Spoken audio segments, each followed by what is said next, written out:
Today we're going to talk about sleep, and for many of you right now you might be half asleep due to the countless hours that you work at the office or volunteer around the community or even shuffling kids back and forth to all the different activities that they have.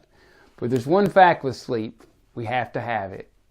The research from Shawn Stevenson's new book on sleep reveals quite a few eye-opening things, quite a few detrimental things that sleep deprivation can have to our health, as well as the fact that when we are sleep deprived, it takes us 14% longer to complete tasks, and 20% of the time we make more mistakes as a result of it. One of the things that comes with sleep deprivation is it decreases glucose to the brain, so that's why you always grab those sugary snacks when you're more sleep deprived. So one of the things that we want to talk about today is, when do you go to bed and how do you go to bed? Do you go to bed usually with your phone, sitting there flipping through it, and start out maybe reading an article and end up 15 minutes later you're watching a bunch of cat videos and you didn't know how you got there? Well, that blue-green light that we have that emits at night, it actually increases cortisol and reduces melatonin so that it can take almost 30 minutes longer for each hour that we use our phone to be able to get some rest. So we may be sleeping, we just may not be getting that deep sleep and that melatonin recharging our system like it should.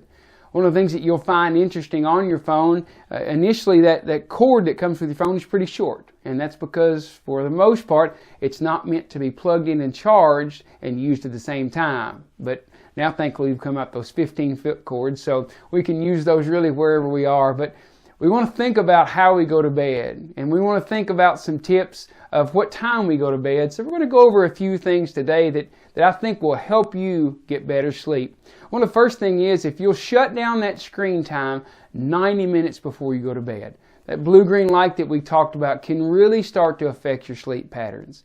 Maybe have a caffeine curfew. Maybe pick a few hours before you go to sleep that you kind of cut off any caffeine, any sodas, anything like that. One of the other things that we look at is if you'll find a similar time to go to bed, maybe in and around between 30 minutes or so of a normal time at night, because the most important time of night for that melatonin to kick in is between 10 p.m. and 2 a.m. So anytime we go to bed after 10 p.m., we're really starting to suppress that melatonin that we have in our system naturally, because we've gone past that window of time. Another thing is, you may want to sleep a little bit cooler, maybe not necessarily a fan, but 68 degrees, while it seems chilly, has been shown to be the ideal temperature to sleep in.